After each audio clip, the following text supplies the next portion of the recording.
The resplendent calculation had been sitting in the Inara corridor for 11 hours, and in those 11 hours nothing had happened. This was normal. Nothing ever happened in the Inara corridor.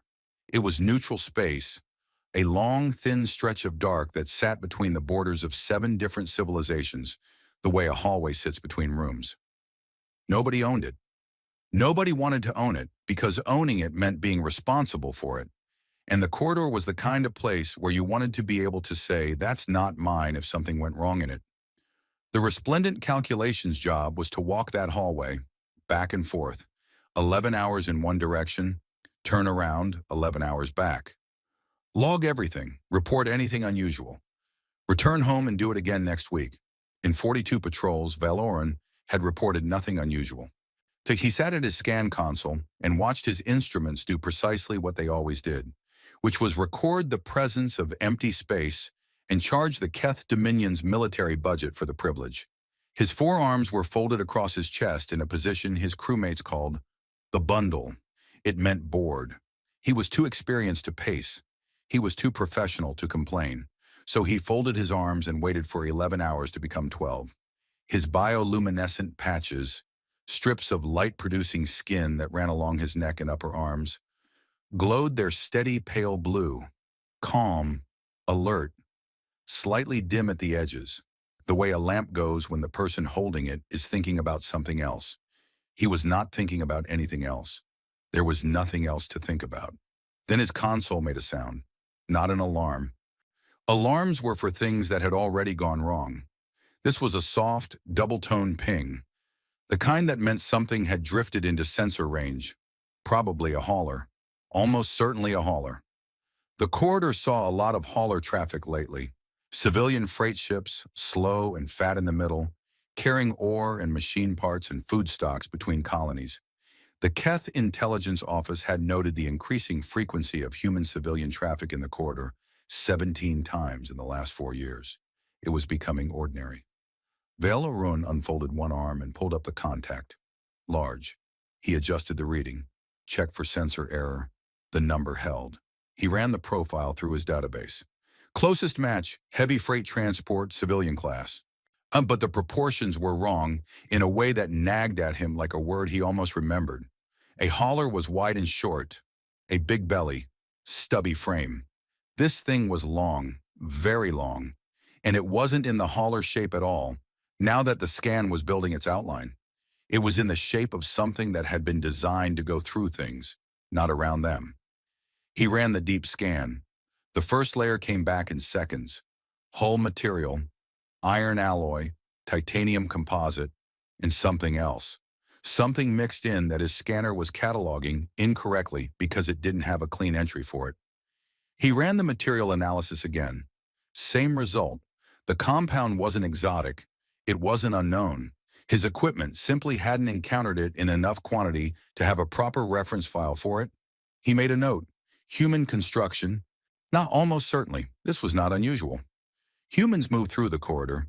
Humans move through everywhere lately, with the slow, patient persistence of water finding cracks in stone. The Keth watched them the way you watch a river, not with alarm exactly, but with the awareness that rivers, given enough time, change landscapes. He kept scanning. The second layer took longer. This was the structural read, the one that measured the hull not just as material, but as architecture. How thick, how layered, how dense at each cross-section. Hull thickness was the first honest thing a ship told you about itself. A civilian hauler had thin walls because weight cost money, and money was the whole point of being a civilian hauler. A military ship had thick walls because the point was surviving things that wanted to end it. The reading came back. De Velarun looked at it. He recalibrated his instruments. Standard procedure. This took 40 seconds. He ran the layer again. The number was the same. He pulled up the hull classification chart, the one that ranked measured thickness against known vessel types. He had used this chart so many times that he knew where the tiers sat without looking. Civilian, bottom quarter, standard patrol military, low middle range, heavy combat designation, upper middle to high, and then at the top, in the narrow band where the numbers became uncomfortable, were the figures that appeared only in files with the Keth military's highest clearance markers. Figures for capital-class ships, carriers, dreadnoughts. The vessels that other vessels moved away from. The reading on this contact sat in the upper third of the chart, not the very top, but well above the range where you could call something a hauler and mean it. Valoran's patches shifted without his choosing to shift them. Pale blue to a deeper, quieter shade, his body doing something his mind was still catching up to. He called across the bridge. "Pell, come look at this." Pell was the junior analyst. Young, eager, still at the stage of his career, where he thought patrols might be exciting. He came and looked. He looked at the hull reading. He looked at Valoran. He looked at the reading again. "That can't be right," Pell said. "I've run it twice. Maybe the sensors are..." "Run the next layer." Pell ran the next layer. The third layer of a deep scan was the detailed structural imaging. The layer that went inside a hull the way a doctor's imaging equipment went inside a body. It showed compartments, systems, our equipment banks, anything large enough to generate a signature. It was the most expensive layer to run in terms of time and sensor power. Valoran had run it maybe a dozen times in his career, and every time it had shown him the unremarkable insides of unremarkable ships. It showed him the weapon ports. They were folded into the hull's geometry so carefully that a visual scan would have shown nothing. Just the ship's outer skin. Dark, scarred, ordinary-looking metal. But the deep scan didn't care about appearances.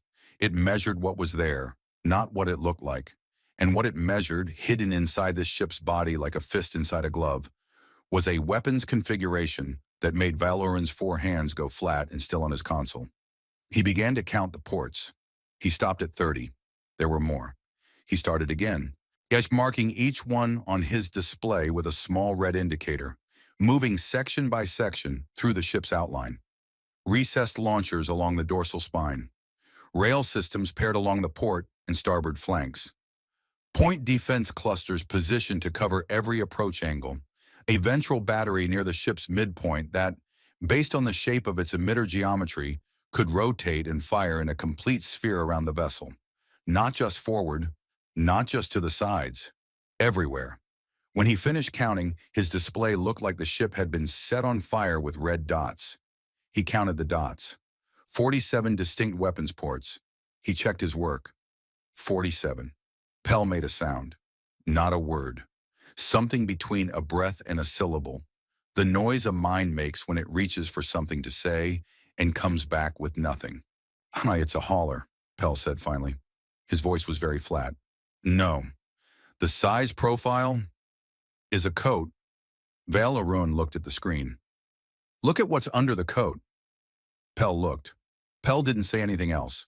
The contact was still moving. Same speed, same heading. It hadn't powered any of its weapon systems. The reactor signature, he checked this now, running a fourth analysis specifically targeting the power plant, was running at what the instruments classified as low-output cruise mode, comfortable transit speed, the setting you used when you were going somewhere easy and nothing was wrong. It didn't know they were scanning it, or it didn't care. Valoran sat with that for a moment and couldn't decide which version made him feel worse. He ran the registry ping. Every ship in known space was required to carry a registry beacon, a signal that answered the most basic question in space travel. Who are you and where are you from? The ping took 0.4 seconds to return. 2 words in electromagnetic signature. ISV Meridian's SCAR. He ran the name through his database. The file that came back was large. He opened it. He began to read. He read for 6 minutes. He stopped. Not because he'd finished. He hadn't finished. He stopped because there was a point in the middle of the file, past the commission date, past the class designation, into the operational record, where reading further felt like something he needed to make a decision about. Like stepping through a doorway he hadn't fully thought about stepping through. He closed the file. He sat with his hands flat on the console. His patches had gone dark. He didn't notice until Pell looked at him. Pell's own patches were flickering, the involuntary bioluminescent stutter that young Keth showed when they were frightened and hadn't yet learned to control it. Valoran's were not flickering. They were simply off nearly. pulled inward like a creature that senses something very large nearby and goes very still. I need to contact the High Arbiter, Valorun said. He's in a policy session, Pell said. Yes, Pell understood. He went to the comm station. Valorun turned back to the contact. Still moving, still quiet, still wearing its civilian outline like a borrowed set of clothes, its real shape hidden underneath. He made himself open the registry file again. He read the section he'd stopped at. He read past it, into the parts he hadn't reached yet. And the operational record of the Meridian Scar was a long document. It listed every engagement the ship had officially participated in over the course of its service. Some of the names he recognized, battles that had appeared in Keth intelligence briefings over the years, conflicts that had been tagged, analyzed, and filed under headings like human military activity, observed in human expansion events, Western Corridor. He knew those names. He had read reports about those names. But those were not the entries that made him close the file the first time. It was the other entries, the ones that had no corresponding data in the Keth military database at all. Not classified, not redacted, simply absent. Engagements that the Keth intelligence services had never recorded, never heard of, never received any information about. More than 30 of them. Conflicts with no names he recognized, in regions he had partial knowledge of, against parties the file didn't specify. He ran the hull damage pattern analysis. The scan had already mapped every mark on the Meridian Scar's exterior. Every scar, every repaired section, every place where the ship had been hit and mended. His instruments could read the energy signatures left in damaged metal the way a trained reader read text. A thermal weapon left a different mark than a kinetic round. A plasma discharge left a different mark than a chemical explosive.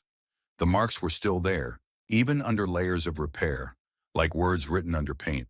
He cross-referenced the damage signatures against known weapons databases. Most of the marks matched external sources. Weapons used by civilizations the Keth had cataloged. Those marks he could account for. They matched the named battles. The marks from the unnamed battles had a different signature. He ran the comparison twice, 3 times. Human weapons. The Meridian's Scar carried, pressed into its hole, the permanent marks of human weapons. It had been hit by its own kind. It had survived that. It had been repaired. And then someone had sent it back out. The comm station beeped. High Arbiter Soth was on the line. Valorun turned to the screen. Soth was a large Keth, senior enough that his bioluminescent markings had the deep, controlled glow of long experience. He was in a meeting room. Other officials were visible behind him. Impatient faces, the kind that belonged to people being interrupted during something they considered important. Analyst Vael Orun, Soth said, justify this. Human military contact in the corridor, Vael Orun said. Heavy class. Aggressive movement? None. Have they signaled us? They appear unaware of our presence. Then file a standard. I've completed the deep scan. Something happened in Soth's expression. A small tightening. Not much. Just enough for someone who knew his face well to notice. What class? He asked, differently than before. The ship's own registry listed as a general-purpose combat vessel, Valorun said. Mid-range designation. The officials behind Soth had stopped their own conversations. The room had become quiet in the way rooms go quiet when a sentence lands wrong. I would prefer to brief you in person, Valorun said. Soth studied his analyst through the screen. Valorun's patches were dark, very dark, a level of darkness that Soth had not seen from him in 9 years of working together. Not panic. Panic flickered. This was something else. The stillness of something that has already processed a shock and is now simply standing in the place it landed. I'll be there in 40 minutes, he paused. Is it the only one? The question was simple. It had a simple structure. It could be answered with one word. Valorun opened his mouth. He paused. 1.4 seconds passed between the question and the beginning of the answer. In those 1.4 seconds, Soth received more information than any word could carry. That is one of the things I would like to cover in the briefing, Valorun said. So Soth closed the comm line. Valorun turned back to his console. He looked at the Meridian scar on his display, the long shape of it, the quiet reactor signature, the running lights off, the weapons tucked away, the whole vessel going about its business in the Yanara corridor with the relaxed ease of something that had never needed to be anything other than relaxed. He made himself read the last section of the registry file, the part at the bottom, under the operational record and the damage history, and the long list of battles named and unnamed, the classification entry, the formal designation, ISV Meridian's SCAR, hull class Meridian 7, category General Purpose Combat Vessel, operational tier, mid-range, status, active. He read it once, twice, a third time, in case the words change. They didn't change. Mid-range. He sat with that word. He turned it over. He looked at the hull thickness reading, which put the ship in the upper third of the military classification chart. He looked at the 47 weapons ports. He looked at the damage record that covered 30 unnamed battles. He looked at the reactor output that his instruments had struggled to measure correctly because they hadn't been expecting those numbers from something this quiet. Mid-range. Not their best. Not their most powerful. Not the thing they sent when they were serious. The thing they sent when they were not yet serious. Outside the viewport, the Meridian's SCAR moved through the dark at its comfortable, unhurried pace. It didn't know it was being watched. Or it knew and had decided that being watched wasn't something it needed to change its behavior for. Valoran wasn't sure, even now, which of those was worse. He sat at his console with his patches still dark and waited for Soth to arrive. The Meridian SCAR kept moving. It didn't hurry. It had no reason to hurry. High Arbiter Soth arrived 38 minutes after Valoran's call. He came with 2 aides and no announcement, which was itself a statement. Soth was a man who announced himself in proportion to how seriously he wanted other people to take the situation. When he walked into a room quietly, it meant he had decided to take the situation seriously himself first, before deciding what he wanted others to do about it. He walked into the scan bay quietly. He looked at the display. The Meridian SCAR was still there, still moving, still quiet, still wearing its unremarkable exterior, like a costume it had borrowed for a very long trip. "Couldn't show me," Soth said. Valoran showed him. He started with the hull thickness. He explained the calibration process, how he had checked the reading twice, how the number had not changed either time, how it placed the ship in the upper third of the military classification range.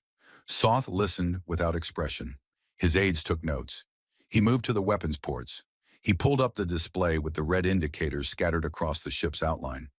He explained the recessed geometry, how the ports were folded into the hull so precisely that visual inspection would miss them, how the deep scan had found them by measuring what the material displaced rather than what it showed. He counted through the categories: launchers, rail systems, point defense clusters, the ventral battery that could fire in a complete sphere. 47 ports total. As Soth looked at the number, he looked at the display. He did not say anything. "I want to show you something else," Valoran said. He pulled up the hull analysis, not the thickness reading, but the deeper study his team had been running for the past hour, while Valoran waited for Soth to arrive. The Keth had very good metallurgical analysis tools. They could read a ship's hull the way a skilled physician read a body, not just what it was made of, but what it had been through. The history of a metal surface was written in its structure. Every impact left a trace. Every repair left a seam. If you had the right tools and you knew what you were looking for, a hull could tell you everything that had ever happened to it. The Meridian SCAR's hull had a great deal to say. "The ship has been rebuilt," Valoran said. He partially and repeatedly. He pulled up the structural age mapping, a layer-by-layer analysis of when different sections of the hull had been fabricated. The color coding showed age ranges, from the oldest material in deep red to the newest in pale yellow. The display that appeared on the screen looked less like a ship and more like a geological map of something that had been buried and excavated and buried again several times. The keel was original, the oldest metal on the ship. Based on its composition and the crystalline structure that developed in certain alloys over time, it had been part of this vessel since the beginning, since the Meridian 7 class was first designed and the first hull was laid down. Everything else had been replaced at least once, some sections 4 times. One section near the forward starboard quarter, a structural rib that helped hold the bow geometry together, had been replaced 5 times. The current material was relatively new. The ghost impressions of the 4 previous versions were still readable in the metal around it. Soth's senior aide made a soft noise. Soth did not. "How old is the ship?" Soth asked. Valoran told him. Soth looked at the number. "That's older than some of our current patrol ship classes." "Yes, they kept it. They kept it, rebuilt it, rearmed it, and put it back in service. Multiple times." Valoran moved the display forward. "This is not unusual for human military vessels, based on the registry data I've pulled on comparable class ships. They don't retire hulls that have proven capable of surviving. They rebuild them," one of the aides said. "That seems economical." "It seems deliberate," Valoran said, and left the rest of that thought in the air. He moved to the next finding. This one had taken his team longer to understand, because it hadn't looked like what it was at first. The deep scan had mapped the lower decks of the Meridian Scar as a large climate-controlled space with heavy equipment signatures. The first red suggested weapon storage, ammunition banks, replacement systems, the kind of supply cache a long-range military vessel carried when it expected to be away from port for extended periods. It was not weapon storage. It was fabrication equipment. "They have a machine shop," Vilarun said. "Not a small one. A production-scale fabrication system capable of manufacturing hull plating, components for the weapon systems, replacement parts for the reactor assembly, and, based on the material feed lines my team identified, ammunition for the rail systems." He let that sit for a moment. "The Meridian Scar can partially repair itself," he continued, "in open space, without a port, without support ships, without anyone's help." The room was quiet. "So it can stay out," Soth said, "indefinitely, as long as it has access to raw material feedstock, which the scan shows it carries." Valoran pulled up the cargo manifest reading. "Enough raw feedstock for approximately 2 full hull section replacements and a rearm of most of its primary weapons load." Soth looked at this for a long time. Then he looked at the display where the Meridian Scar moved through the corridor, slow and patient. Not going anywhere it wasn't choosing to go. It isn't dependent on anyone," Soth said. "No. It leaves when it wants. It stays when it wants." "Yes. And while it stays, it can fix itself." "Yes." Soth clasped 2 of his hands behind his back. "Continue." The last finding was the reactor. Valoran had saved it for last, not for dramatic effect, but because it was the reading that had required the most verification. He had run the reactor analysis 4 times. He had pulled in his chief engineer to look at the numbers. He had cross-referenced the energy output profile against every reactor signature in the Keth database for known human vessel classes. Every time the number came back the same.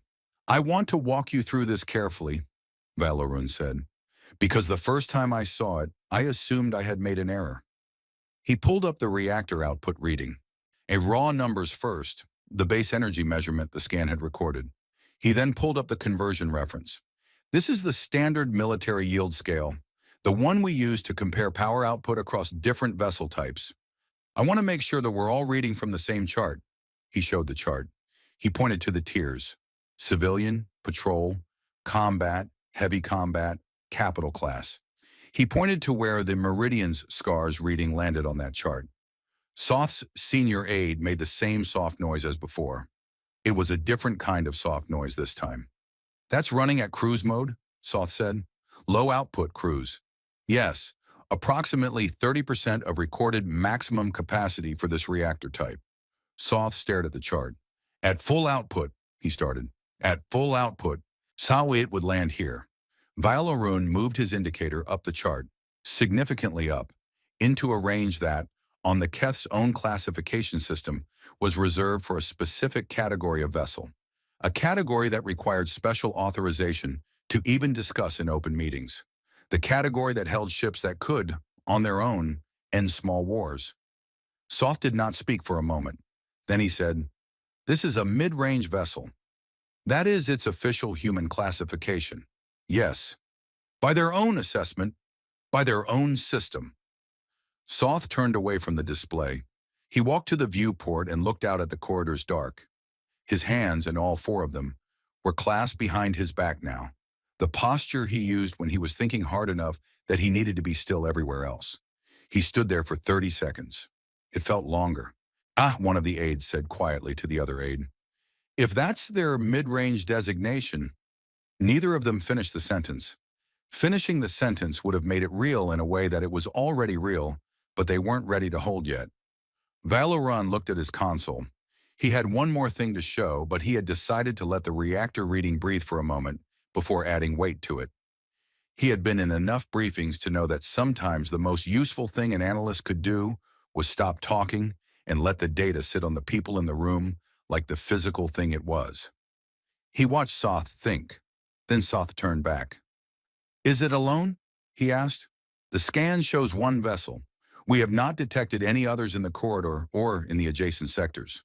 Could there be others beyond sensor range? A pause. Yes, theoretically.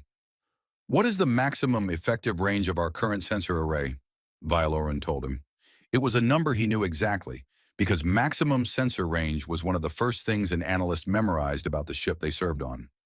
You needed to know at all times exactly how far your knowledge extended and exactly where the dark began.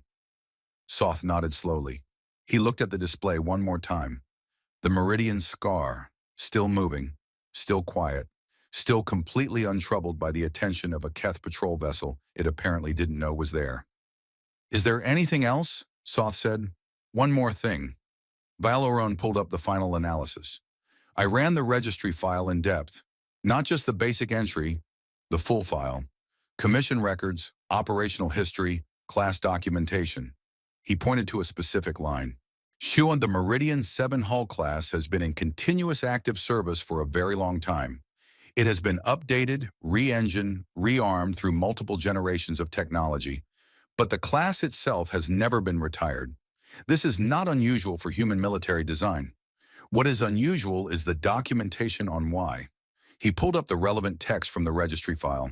He read it aloud in a level voice, because reading things aloud made people absorb them differently than reading them with their eyes. The Meridian 7 class remains in production and active deployment due to its demonstrated record of operational survivability under sustained hostile engagement conditions.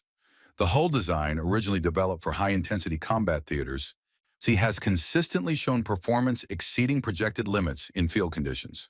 He stopped reading. Exceeding projected limits, Soth repeated. In field conditions, Valoran confirmed, which means the ship performed better in actual combat than the designers expected it to. Repeatedly, across multiple generations of the hull, enough times that they wrote it into the official retention justification. He let that land. They built a ship for war, he said. It was better at war than they expected. So they kept building it, and rebuilding it, and sending it out again. The room was quiet for a long time after that. Soth stood very still. His bioluminescent markings had not gone dark. He was too disciplined for that. But they had settled into the deep, flat glow of someone who was no longer in a meeting. Who was somewhere else in their head, working through something that had too many pieces to arrange quickly. Finally, one of the aides, the younger one, whose patches were giving him away badly, said, "What do we do?" Soth looked at Valoran. Valoran said nothing. This was not his decision. He had done his job. He had built the picture. What happened with the picture now was the work of other people. Soth made his decision the way he always made decisions, without announcement, without visible deliberation, as though the decision had simply been waiting for him to arrive at it. He turned to his senior aide. "Hail them," he said. The aide nodded and moved toward the comm station.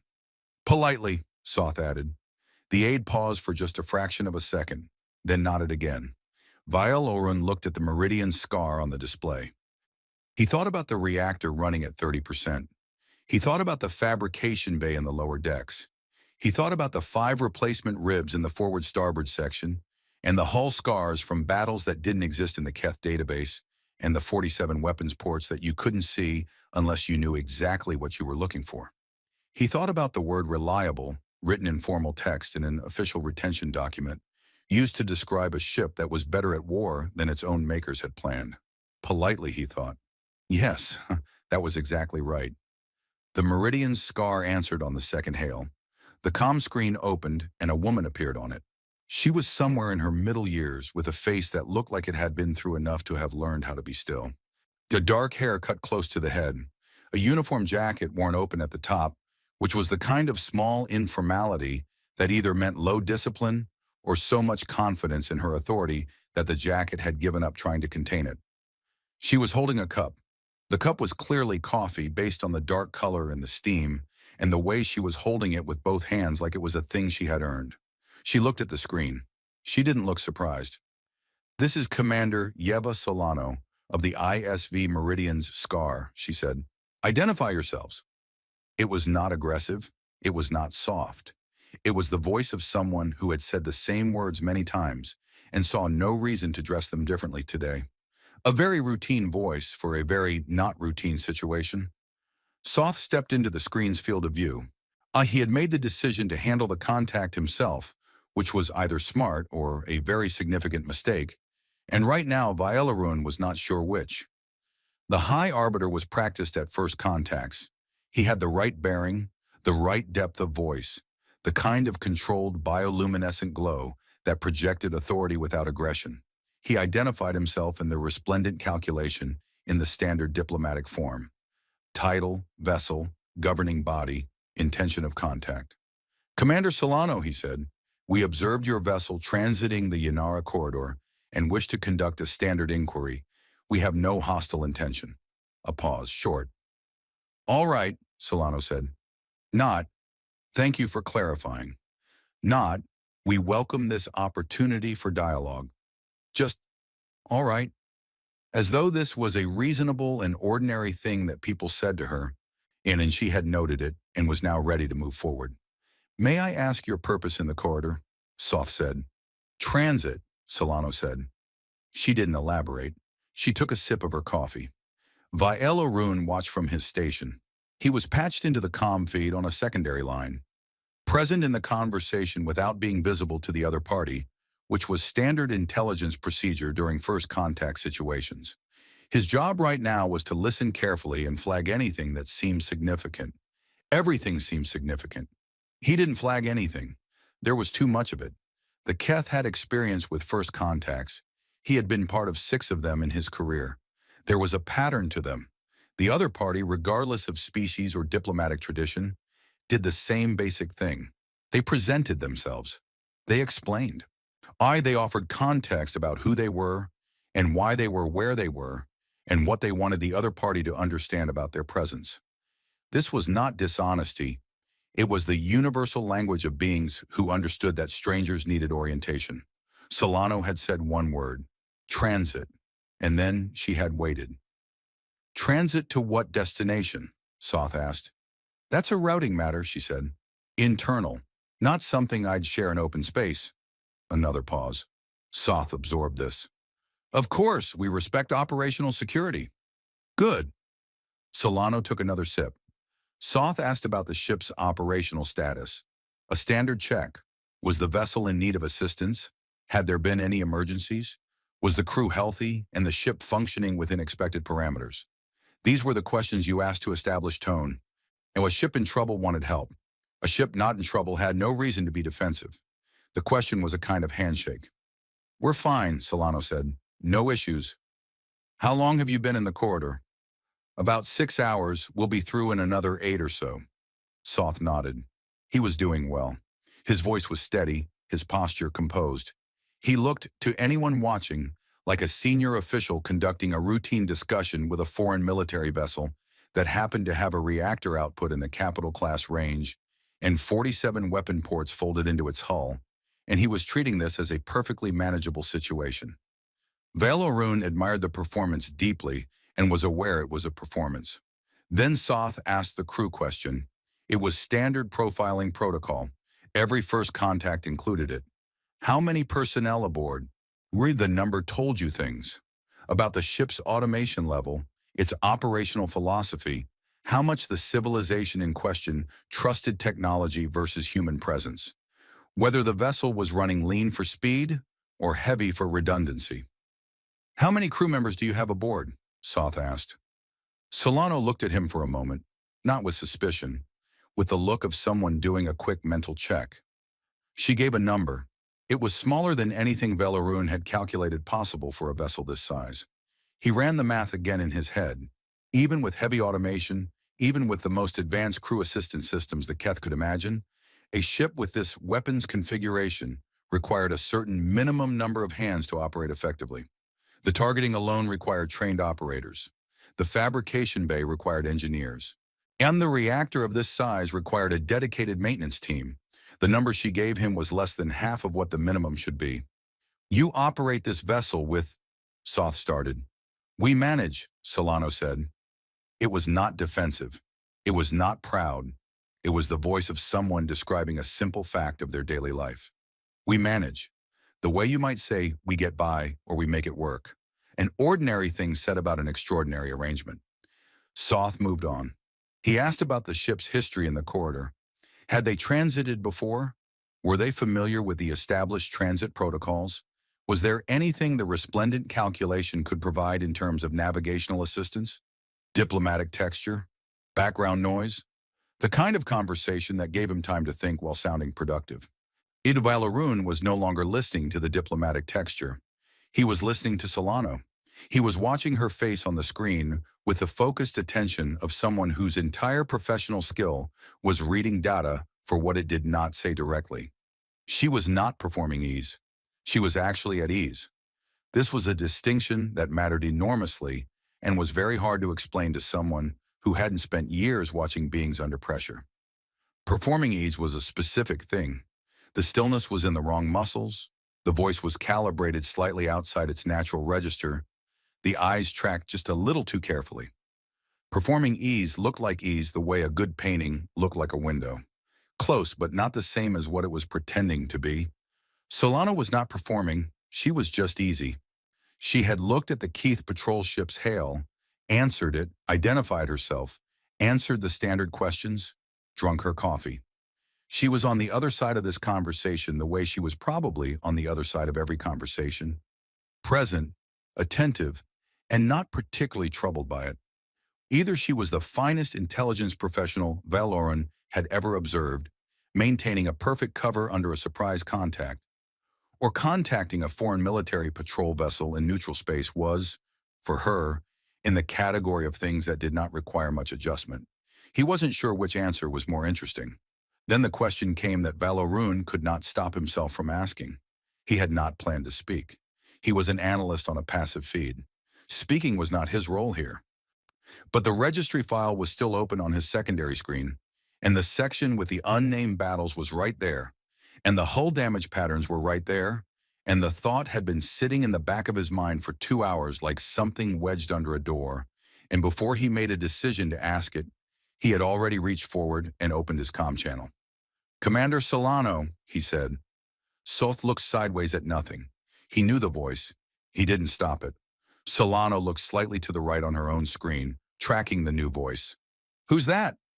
My scan analyst, Soth said smoothly. He has a technical question. Sure, Solano said. Velarun looked at the display where the hull damage map was still visible. Suri, he looked at the sections his team had cataloged, the scars from weapons that had been identified as human origin. He looked at the battles that had no names in any Keth database. Your vessel's hull shows extensive repair history, he said. We've been able to match most of the damage signatures to documented engagements, but a significant portion of the damage record doesn't correspond to any contact in our database. A pause, short. We're a working ship, Solano said. We've been around. The weapons signatures on the unmatched damage, Velarun said, are consistent with human military ordnance. A different kind of pause, slightly longer. Old fight, she said. Against whom? She looked directly at the screen. For the first time since the comm line opened, something shifted in her face. Not much. A small thing behind the eyes. Like a door that was closed and would stay closed, but that she'd let him see long enough to know the door was there. Ourselves, she said. Mostly. The word mostly sat in the comm channel between them. It sat there and did not move. Velarun did not speak again. He could feel Soth's attention from across the bridge without looking at him. The High Arbiter had also caught it, the mostly, the small word carrying its enormous weight. She had said it the way you described old weather, something that had happened, something she had moved past. She wasn't explaining the mostly. She wasn't going to explain it, mostly themselves, which meant, carried in the space after that word, that sometimes it had been something else, something outside, something she was less interested in discussing than the internal conflicts, in which she had mentioned first, as though those were the more ordinary category. Soth cleared his throat, gently, moving the conversation. "We appreciate your cooperation, Commander," he said. "The resplendent calculation has no further questions at this time. Safe transit." "Thanks," Solano said. "Same to you." The comm line closed. The bridge of the resplendent calculation was very quiet. Soth turned slowly. He looked at his senior aide. He looked at his junior aide. He looked at Vailorun. He took in the expressions of all three with the systematic patience of a man who was going to need to make decisions and wanted to know what material he was working with.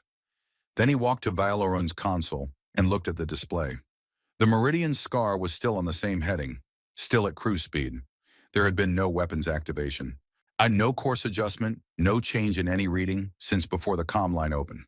The conversation had not altered the ship's behavior by a single measurable degree. "Increase our distance," Soth said quietly. 40,000 kilometers. Maintain the passive sensor array." His aide moved to issue the navigation order. "Keep it smooth," Soth added. "Don't make it look like we're doing it quickly." On the other side of the now-closed comm line, Commander Solano refilled her coffee. Vailorun was watching the passive feed, the Meridian Scar's sensor output, which was visible even from this distance to his equipment. He watched for any adjustment in the ship's own sensor activity, any indication that they had detected the resplendent calculations change in position. The Meridian Scar's sensors did not adjust, and the ship moved at the same speed on the same heading. It had not noticed the distance increase, or it had noticed and did not find it interesting. He was becoming familiar with the particular discomfort of not being able to decide which version was true. "She said mostly," the junior aide said. He said it quietly to no one in particular, in the voice of someone who had heard a word and couldn't stop turning it over. "Mostly themselves." No one responded. The word had already done what it was going to do. Explaining it wouldn't improve on it. Vailorun looked at the hull damage map still open on his secondary screen. He looked at the unmatched scars, the ones from the battles with no names, the ones from human weapons. He thought about the Meridian's Scar being rebuilt 5 times and sent out again 5 times. He thought about the fabrication bay in the lower decks, the feedstock material, the self-sufficiency. He thought about the crew size, that number, that small, impossible number. And the way Solano had said we manage with the complete lack of emphasis that meant it was true and she didn't need him to believe it. He thought about the way she had answered every question. Not evasively, not aggressively, just sparsely. The minimum word count required to give an answer, offered without decoration or effort. Not because she was hiding things, because talking more was not something this situation required of her. He thought about what that meant. A being under pressure talked more, explained more, offered more, because the gap between what they said and what might be suspected needed to be filled with words. A being who was not under pressure said what was necessary and stopped. Solano had said transit and we manage and mostly ourselves in old fights. She had said it the way you talked about the distance between cities or the weight of cargo. Information offered because it was asked for, no extra. She had not been trying to seem relaxed. She had simply been relaxed. Vailorun looked at the ship on his display. The thing carrying those weapons and those scars and that reactor and those nameless battles and that small, impossible crew. He thought, she knows exactly what her ship is. She knows what it means in anyone else's frame of reference to be sitting across a comm line from a vessel that carries these numbers. And she drank her coffee. He looked at the hull damage map one more time, at the scars from the battles with no names, at the damage from human weapons, her own kind's weapons, pressed permanently into the metal of a ship that had survived them. He thought about what you had to be, as a people, for that to be the unremarkable version of history. For that to be the category of fight that your commander mentioned first, in a routine first contact, with the tone of someone describing weather. He closed the hull map. He didn't need to look at it anymore. He had already looked at it enough. "Hi, Arbiter," he said.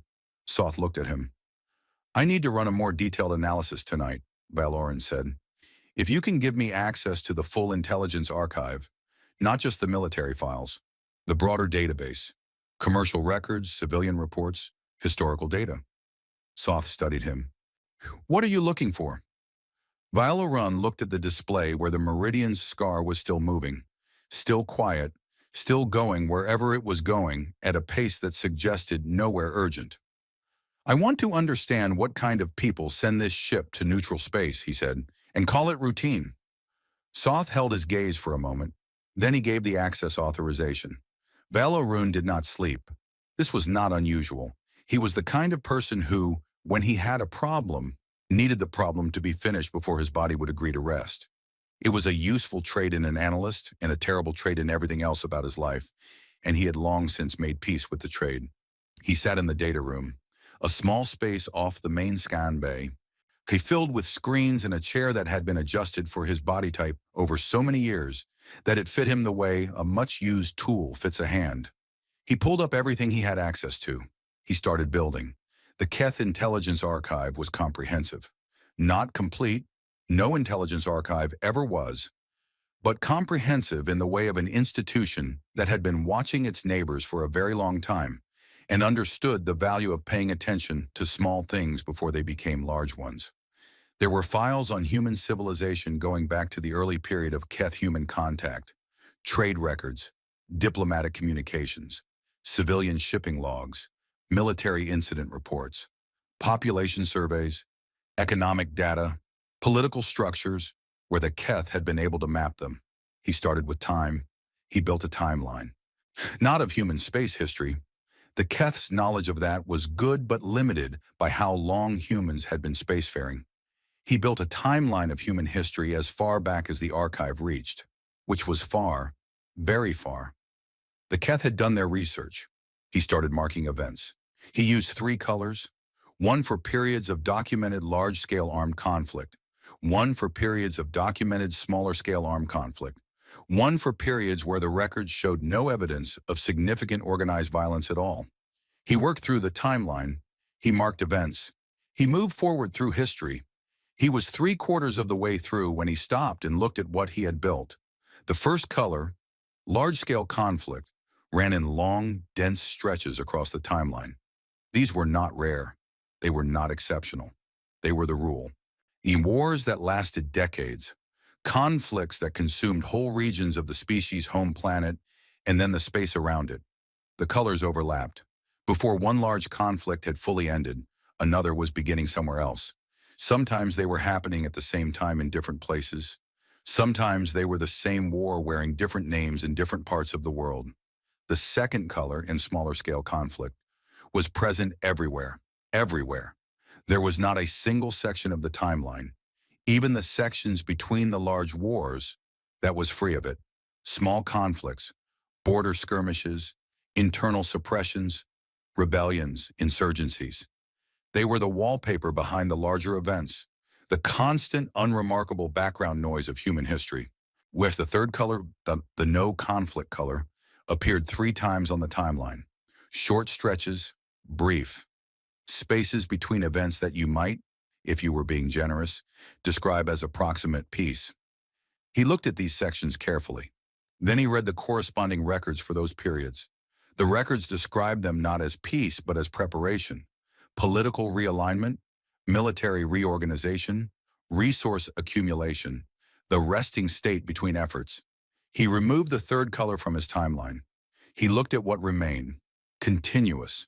From the first record of organized human violence to the present day, across every period the archive covered, the colors ran unbroken. The conflicts changed shape, the technologies changed, the political structures changed, the names of the parties fighting changed, but the fighting did not change. It continued, in different places, under different names, for different stated reasons, but it continued. Vilarun sat back in his chair. He was aware that he was a data analyst and not a philosopher, and that what he was about to think was closer to philosophy than data analysis. And he made this concession to himself and then thought it anyway. Every civilization that Keth had encountered, every one of them, had a history of conflict. Violence was not unique to humans. Resources were finite. Territory was contested. History was not gentle to any species that had made it to the stars. But every other civilization had a before and after, a period where conflict was a dominant feature of their existence. And then, through development, through catastrophe, through the kinds of changes that reshaped whole societies, a shift, a change in how they organized themselves, a point after which conflict became less frequent, less total, less permanent. Every civilization had that moment. He looked at the human timeline. He looked at it for a long time. He looked for the moment. He couldn't find it. He ran a secondary analysis to make sure he hadn't missed it. A conflict frequency chart tracking the density of documented armed incidents per time period across the whole timeline. If there was a moment where humans had turned a corner, the density would drop. It would show in the numbers. The chart came out nearly flat. There were spikes, periods of unusually high activity, and there were slight dips. But the overall level did not drop significantly at any point. The frequency was too consistent, too stable.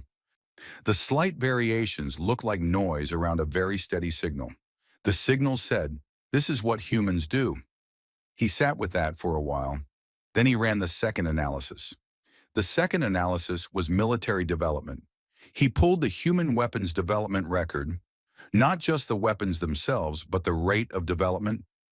How fast did human military technology advance? How quickly did they move from one generation of a system to the next? What was the gap between a design being conceived and a design being fielded? The numbers were uncomfortable.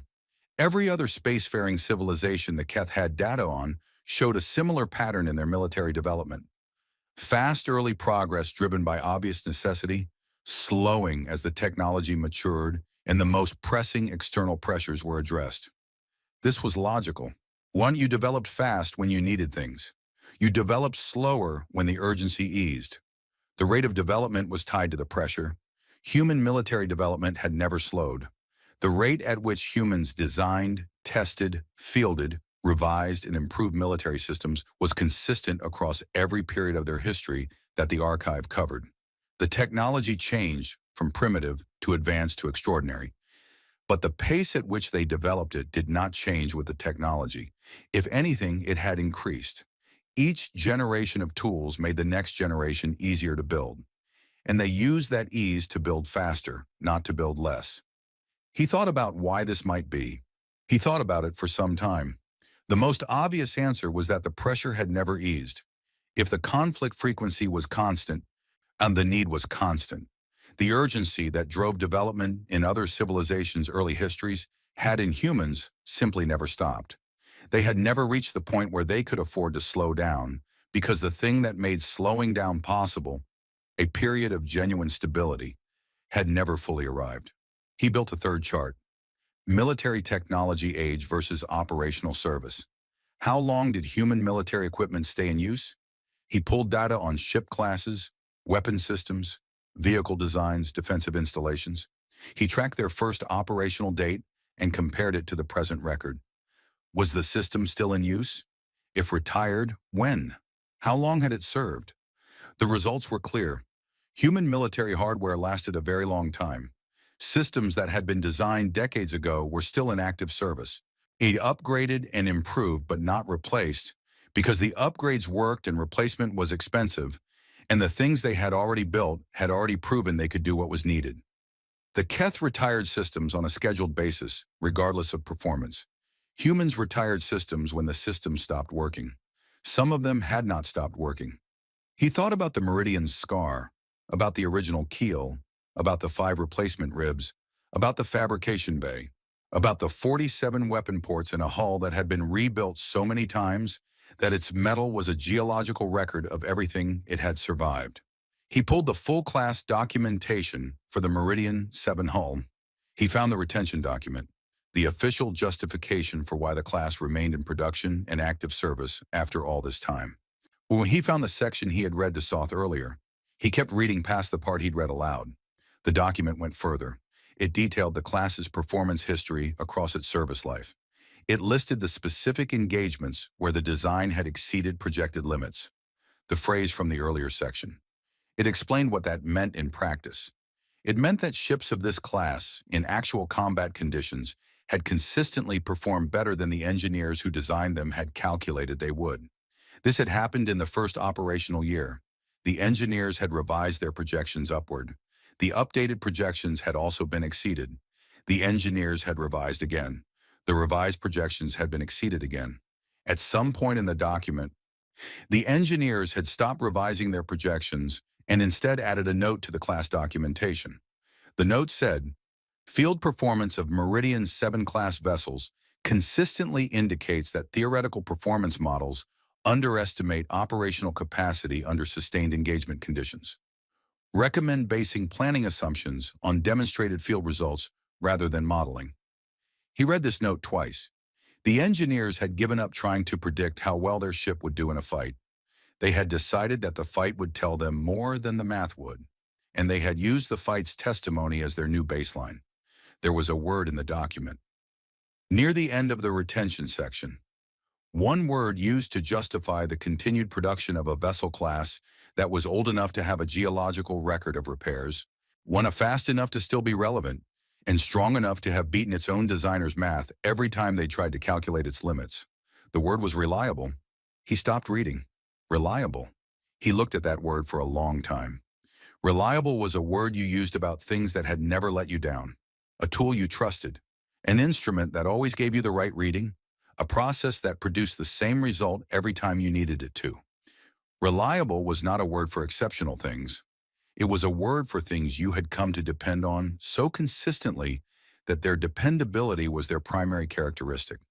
Not amazing, not extraordinary, reliable.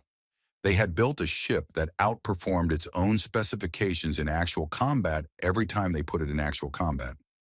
They had done this so consistently, or across so many versions and rebuilds of the design, that the quality they had chosen to name, the quality that appeared in the official retention justification, the quality that had kept this ship in production for longer than some civilizations had been spacefaring, was not powerful or effective or formidable. It was reliable, like a tool you kept because it worked. Vial Arun closed the document. He sat in the data room for a while without opening anything else. He thought about the human timeline, the continuous colors running from the earliest records to now, the military development that had never slowed, the equipment that stayed in service until it stopped working, and a great deal of it had never stopped working, the engineers who'd learned to trust the fight's results over their own math. He thought about Commander Solano on the comm screen, drinking her coffee, saying, "We manage about a crew size that should have been impossible for a ship this size." He thought about her saying old fights, and mostly ourselves, with the flat simplicity of someone recounting things that had happened in the past and were now finished and not worth elaborating on.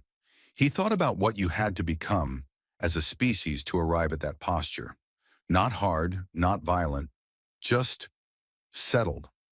In a way that went very deep, in a way that came from having been in the thing so long that the thing had become ordinary. Not a state of exception, just the state, the background, the normal against which other things were measured.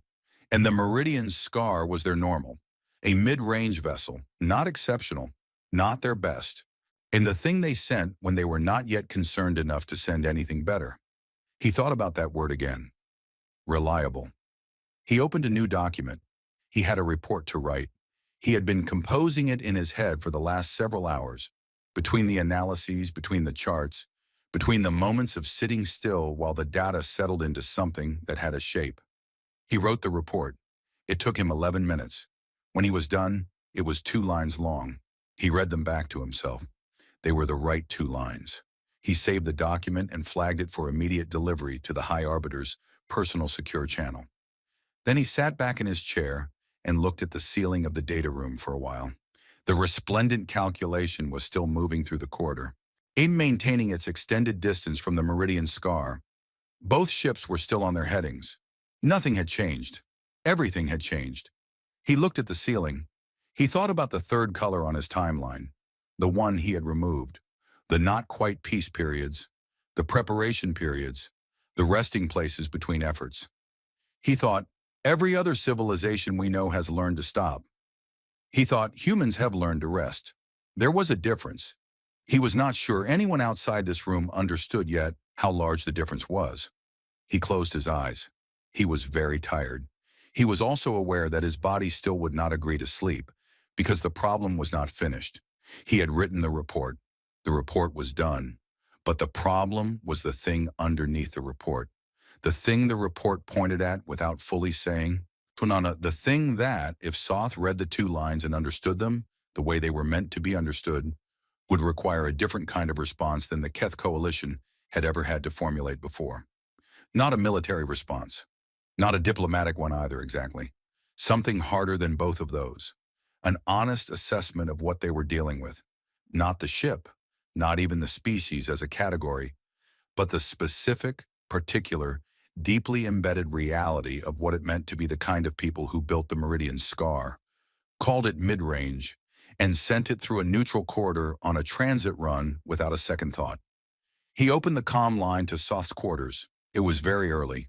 The High Arbiter answered quickly, which meant he hadn't been sleeping either. "Did you read my report?"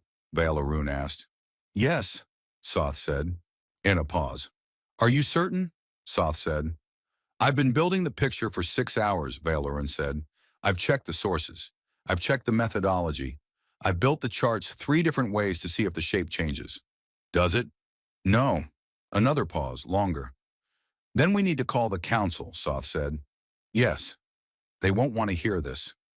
Vale Arun thought about the timeline, about the flat frequency line, about the word reliable in the retention document, about Solano and her coffee and her very ordinary face and her very unordinary ship. "Nobody wants to hear this," he said. "That doesn't change what it is." Soth was quiet for a moment. Then, "Get some rest. We have a very difficult day ahead." Vale Arun looked at the ceiling of the data room. He thought, "I am not going to sleep." "Yes, High Arbiter," he said. He closed the comm line. He sat in the chair and looked at his 2-line report on the screen. "The Meridian Scar is what they send when they are not yet concerned.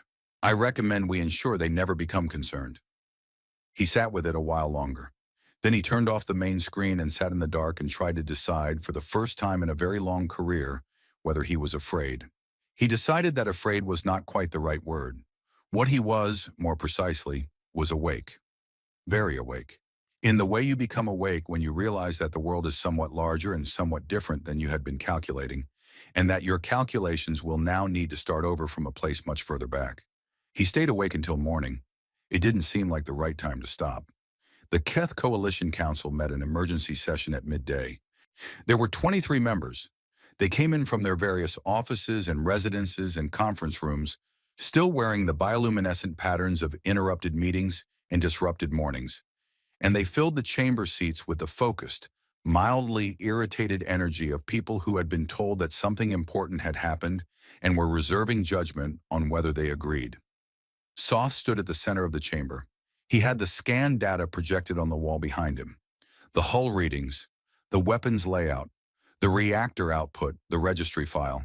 He had the metallurgical history with its geological layers of repair. He had Vale Arun's charts, the timeline, the development rate, the equipment service life data. He presented everything. He was good at this. He had done it many times. He laid the information out in a clean order, with space between each finding for the council to absorb it, and he kept his voice level and his bioluminescent patterns steady, because a speaker who showed agitation transferred that agitation to the room, and a room full of agitated political officials was not a useful working tool. When he finished, the chamber was quiet for a moment. Then everyone spoke at once. It took 12 minutes for the arguments to separate into something resembling distinct positions. Vale Arun sat in the analyst's gallery, one level above the chamber floor, behind a rail, where the technical advisors observed and waited to be called on. He watched the council fracture the way he had known it would fracture. The same 3 directions. They always went the same 3 directions. It didn't matter what the situation was. The Hawks went first because they always went first. Aggressive people moved into space early before others were ready to occupy it. Counselor Mouth, older, dense with the kind of conviction that comes from having been right twice in his career and never forgetting it, stood and made his case. One human warship had been identified. Its position was known. Its capabilities had been measured. The situation was clear. A decisive response now, while the element of surprise existed, was not an act of aggression. It was logic. It was the basic mathematics of security. Neutralize what you can neutralize before it becomes what it is capable of becoming. He said the word decisive 6 times in 4 minutes. This was the word people used when they meant violent and wanted to sound like they meant something else. The doves assembled themselves more carefully. The way people who wanted to stop something urgent always had to be careful, because the room's energy moved toward the urgent option first, and you had to work against the current. Counselor Venn, measured, long experienced in formal diplomacy, the kind of official who understood that most situations were solved by the right sequence of words in the right order, offered the counter position, formal diplomatic channels, an official approach to the human government, an expression of willingness to discuss the Meridian's SCAR's transit as an opening rather than a provocation.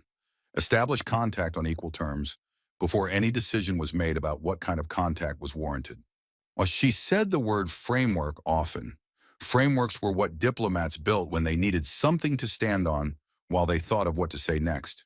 The two sides argued. The chamber filled with it, the back and forth of an argument that both sides had already decided to have before they heard the data, because both sides had arrived at their positions the way people arrived at most positions, through who they were, not through what the situation required. Valorum sat in the gallery and waited. He had thought about asking to speak. He had decided against it. He was an analyst. His job was to build the picture. The picture was built. He had provided it. What the council did with the picture was the work of other people. And he had long since learned that analysts who tried to do politicians' work for them usually ended up doing neither job well. But there was one piece of data he hadn't presented to Soth. He had found it 2 hours ago, buried in a secondary analysis he'd been running in the background while he built his other charts. He had flagged it for himself. He had been waiting for the right moment to bring it forward, because the right moment for a thing like this mattered almost as much as the thing itself. He watched the chamber. He waited for the argument to reach the point where both sides had finished saying the things they were committed to saying and were now repeating themselves in different arrangements of the same words, because that was the point where a room became ready to hear something new. It took 40 minutes.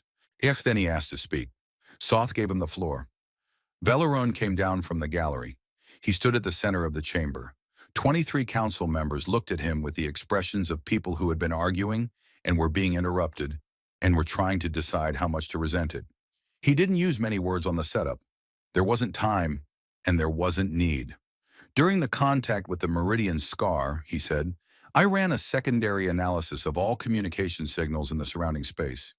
This is standard protocol for first contacts. We log all transmission activity in the local area to build a full environmental picture. He pulled up the data on the chamber's display. The Meridian SCAR was transmitting throughout the contact, he said. This is not unusual. Ships transmit constantly. Or routine operational signals, navigation checks, internal communication. We log it and filter it, and generally do not prioritize it unless the content is significant. He let a pause sit there. Short. The content was significant. He pulled up the transmission analysis. Frequency, duration, signal structure, directional data.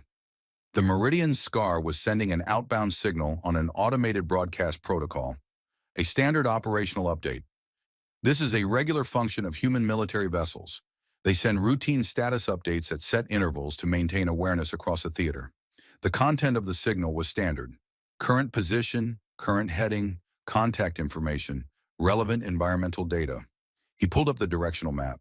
The signal's destinations, plotted in 3 dimensions around the corridor's position. The signal was addressed to 41 recipients, he said. The chamber went quiet. Not the quiet of a pause in argument. A different kind of quiet. The kind that happens when a room understands something before the person speaking finishes explaining it. He kept his voice level. He had practiced this. 41 vessels received this signal. Based on the transmission strength and the signal return signatures I was able to capture, those vessels were located in the sectors immediately adjacent to the Yanara corridor. They were not in the corridor itself. They were outside our sensor range at the distance we were maintaining. He let that sit. The signal was not encrypted. It was not hidden. It was a standard automated operational broadcast, or which any equipment capable of reading human military frequencies could receive and decode. He looked at the council. They were not hiding, he said. 41 vessels, positioned outside our sensor range in the sector surrounding the corridor, and they were broadcasting their presence on an open protocol to anyone with the right equipment. They weren't trying to conceal themselves. They simply weren't within the range we were scanning. The chamber was very still. During the entire contact period, Valoran said, we were in the center of 42 human military vessels. We identified one. The other 41 were present, receiving updates on our conversation and doing nothing. He waited a moment. They were waiting, he said, to see if the Meridian Scar needed them. He pulled up the signal log. Yes, the timestamps were there. Every update the Meridian's Scar had sent, and the window in which each had been received by the other vessels. The first signal had gone out before Soth's hail. The signals had continued throughout the conversation. The last one had gone out 6 minutes after the comm line closed, with updated position data and, he had decoded this section carefully, a status flag. The status flag read, contact nominal, proceeding, no alert, no response request. Just, this was normal, continuing as planned. Counselor Mouth had gone very still. The density of his earlier conviction had not gone away, but it had rearranged itself into something that looked less certain of its own edges. Counselor Venn had her hands folded on the table in front of her. She was looking at the display with the expression of someone who understood, suddenly, that the framework she had been building was going to need a much larger foundation than she had started designing for. The Meridian Scar, Valoran said, was not sent alone because it was considered sufficient on its own. It was sent alone because this is how they move. The other 41 vessels were not there to support the Meridian Scar. The Meridian Scar was not in need of support. He looked around the room.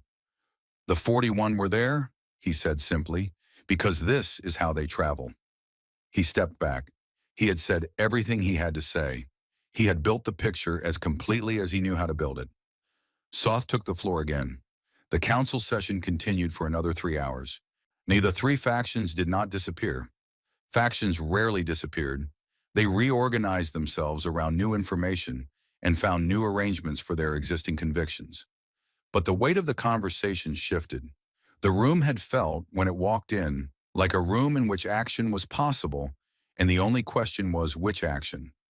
It felt different now, heavier, more careful, like a room that understood it was making calculations about something it did not yet fully know the dimensions of. Valoran went back to the gallery. He sat and watched and thought about the status flag. Contact nominal, proceeding. He thought about Commander Solano refilling her coffee, sending a routine update to 41 ships, flagging it nominal, proceeding. He thought about what nominal meant. Normal, within expected parameters, standard. The thing happened the way the thing was expected to happen, and there was nothing to report that was outside the range of what had been anticipated. This was nominal. This was the baseline. This was the category of event that did not require additional action or elevated response. A foreign military patrol vessel in neutral space, conducting a scan and a contact was, in Commander Solano's operating framework, nominal. He sat with that for a while. The council reached conclusions. Not unanimous. The council rarely reached anything unanimous, because 23 people with strong opinions and long careers did not often agree completely about anything. But they reached a working position. Diplomatic contact would be initiated through formal channels. The intelligence services would be tasked with a comprehensive analysis of human military disposition in the corridor region. No offensive action would be taken, no aggressive positioning, and the distance between the resplendent calculation and the Meridian Scar would remain at 40,000 kilometers until the human vessel cleared the corridor, and the question of what to do next could be taken up in a calmer environment. The chamber emptied in stages. The council members left in small groups, talking quietly among themselves. The bioluminescent patterns of their conversation muted and careful. The room that filled up loud came out quiet. Soth remained until the chamber was nearly empty. He stood at the display wall looking at the signal map. The 41 destinations plotted in 3 dimensions around the corridor's position. His hands were clasped behind his back. His patterns were deep and steady. Valoran came down from the gallery. He stood beside Soth and looked at the same display. The two of them were quiet for a moment. "She knew we were there," Soth said. He didn't say it as a question. "I believe so," Valoran said. "The signal timing. The first broadcast went out before your hail. She was already reporting the contact before we'd identified ourselves. She could tell we were running a scan. Any vessel with standard passive detection capability would have registered our scan signal." "Yes. So she knew." Soth looked at the map. "She knew we were there, scanning her, and she sent a routine update to 41 ships and flagged it as normal." "Yes. Not because she wasn't paying attention." "No," Valoran said. "Anna, I don't think she ever stops paying attention. I think she decided we didn't require a response beyond what she gave us." Soth was quiet for a long moment. He looked at the display. The map showed the corridor and the resplendent calculations position and the position of the Meridian's scar during the contact window, and the 41 signal destinations spread through the surrounding space like points in a constellation.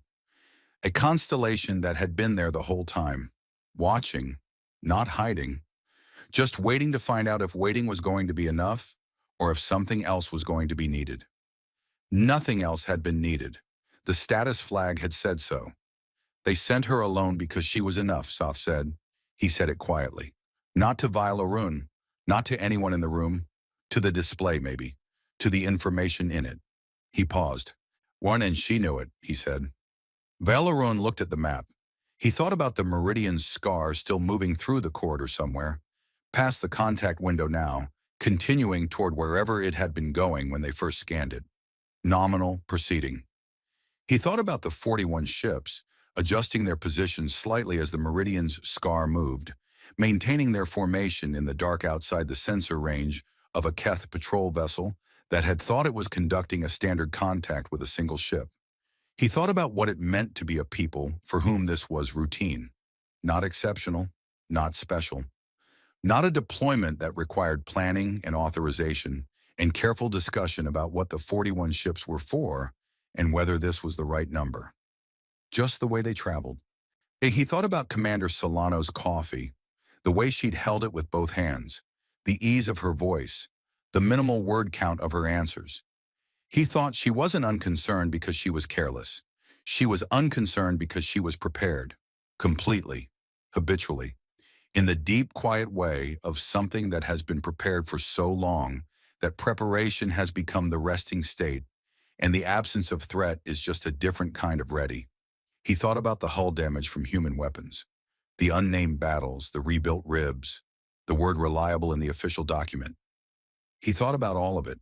He thought about a species that had never fully stopped fighting and what you became if you had enough time to learn every edge of that experience, every shape of that work, and until the work was no longer something you had to think about, until it sat in you the way balance sits in a body, not a thing you managed, a thing you were.